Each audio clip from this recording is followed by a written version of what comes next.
What is up, you guys? Welcome back to my channel. In today's video, I'm going to be going over the best stocks that you can buy using Robinhood's fractional shares. So y'all, let's get it.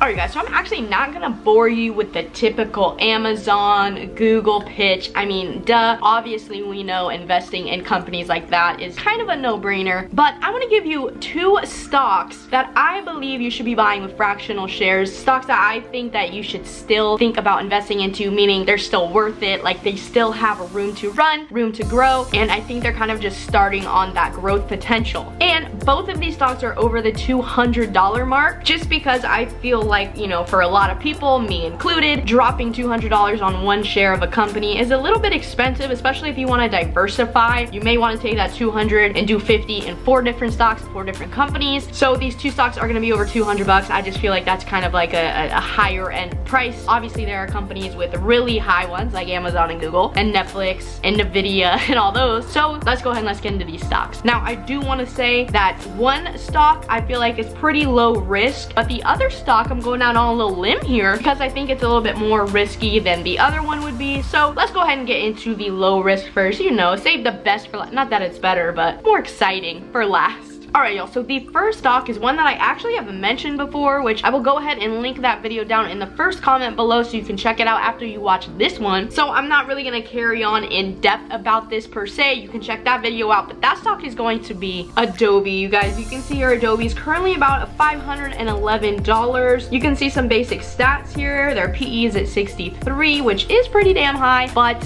with a very high growth stock, that's not too uncommon. You can kind of see some analyst ratings here saying it's a good buy. You can see that the fair value seems to be 400, so it may currently be overvalued right now, but long term I do think they will just continue to grow, and that's just kind of the basics on the stats. So let's go ahead and talk about why I really enjoy it. One is really just because of the overall business of what Adobe does and what the services provide. It is a computer software company that focuses on the creation of multimedia and creativity software with newly focused attention on digital marketing. Second reason is because they just continue to grow and they continue to become more and more profitable every single quarter. They beat their expected earnings in Q3 by 25%, and it has an average growth rate of 22% over the last 3 years, which is pretty good for a large market cap company size like Adobe. It's just a very well established brand and company. Like, I just love it. Being a creative myself, I just truly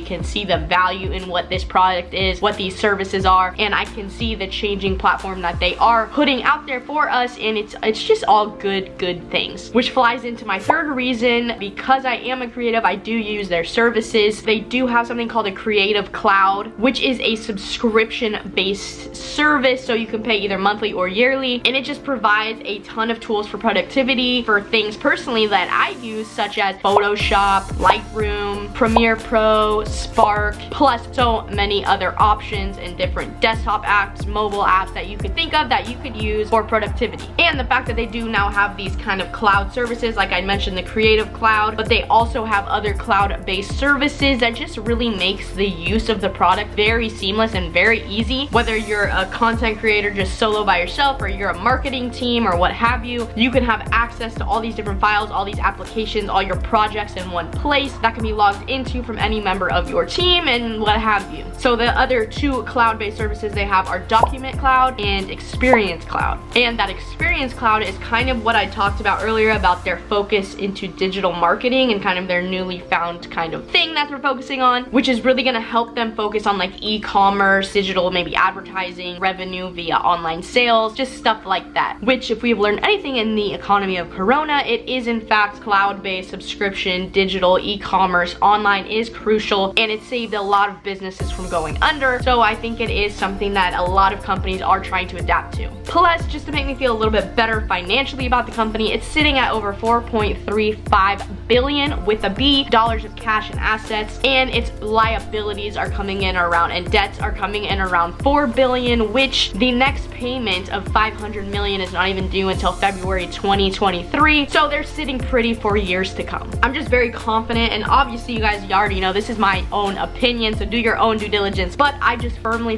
believe about how the world is now and what's going on, and honestly just the ever-changing technological advances that we have with our technology just getting better and better almost day by day, but definitely year after year. And the fact that creatives now are doing more freelance work, they're being more entrepreneurial. The creative person right now is having a very big opportunity in this online economy to really establish themselves, create their own brand, their own business, and I think that's just going to continue to grow, and I think Adobe is definitely going to help us. So now let's get into the second stock, the one that I think might be a little bit more risky and took me a little bit longer to really jump on board. So that stock is going to be Carvana, it's Carvana, I think.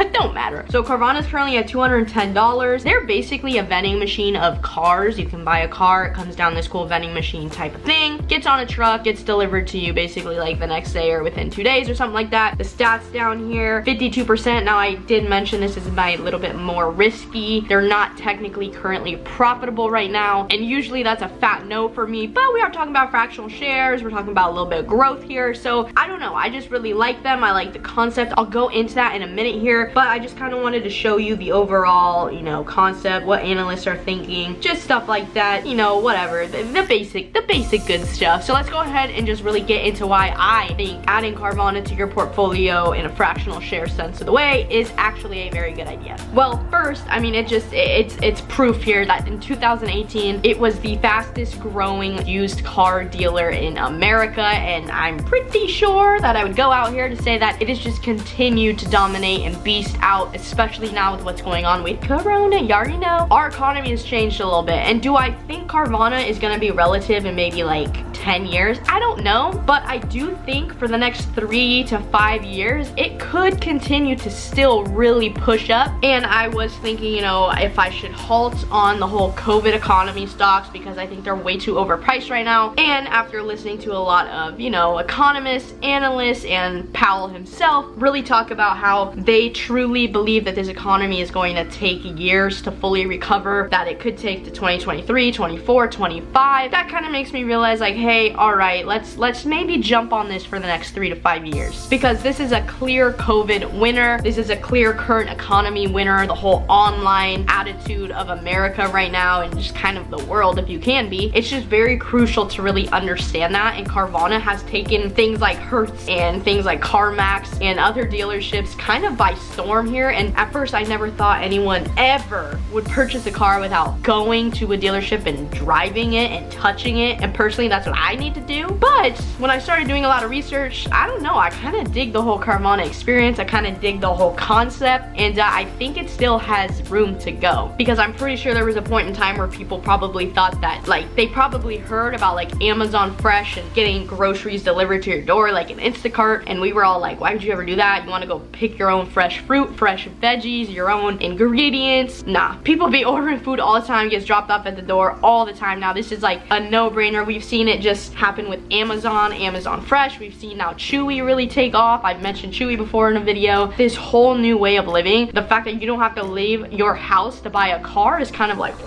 it's kind of scary in a way. I don't know if I like that, but it's here, okay? It's here, and it's working for a lot of other big companies. So what's gonna be different in the automotive industry? I don't think much, and I just think the success that we've seen from other companies doing this kind of model, it just kind of like, why not, you know? And the last 2 years, this thing has just grown an insane amount, and to be honest with you, I believe that's because Carvana can sell their cars for significantly lower than other dealerships, and here's why. Simply put, they do not have the costs associated with owning real dealerships. They don't have the real estate costs, the employee costs of multiple hundreds or thousands of dealerships across the nation, inventory for cars, getting cars to and from. I mean, most dealerships only have like 100 cars on the lot. You go online to Carvana, they have anywhere between like 15 to 25,000 cars that you can look at, and their delivery system reaches up to 70% of America and Americans to be able to take part of this market, and it's kind of bonkers. It truly is bonkers. Like, just the fact they have instant access to 70% of the American population who can purchase a good from them and get it next day. I don't know, like, I fangirl more and more over it every time I talk about it or think about it. And another huge reason why I think there is still opportunity for them to grow is that they've only scratched the surface of this kind of like automotive industry. Think about it. What about from used cars they go to new cars? They get motorcycles, they get RVs, they get boats.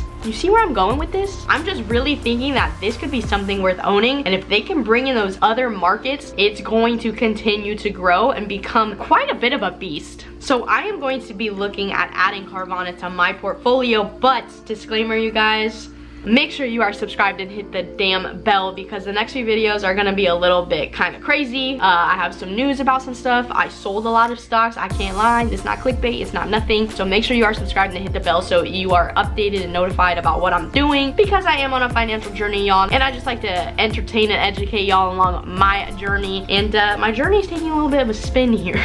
I'm honestly probably not going to be buying stocks for another 2 weeks or so, but without saying too much, just make sure you're subscribed and hit the bell so you don't miss when I do talk about it. And you guys, for Robinhood investors, Robinhood investing, obviously my portfolio is on there. Fractional shares, I used to kind of like laugh about it because I didn't want decimals in my portfolio because I'm just bougie and weird like that. But in all honesty, it's a great feature, and I would highly suggest taking advantage of it for companies like I just mentioned. There's a lot of good opportunities to put your money to work, and you don't necessarily need to have a ton of money to get started in the market. So fractional shares, thank you Robinhood, thank you other brokerages that have it. I don't honestly really know, but it does make a world of difference to people who want to diversify but yet really invest in good quality companies with a high stock price. If you guys could just smash the damn thumbs up. You already know how much it helps the channel. You already know. This is not a secret, okay? We need that algorithm to help us out here. And obviously, if you're not subscribed, please consider subscribing. I post a minimum of 2 videos a week on this channel about investing, money, stocks, finance, all that good stuff. So join the crew. We would love to have you. And y'all, you already know, if you are hearing my voice, you are the real MVP. Come here, you know I love you.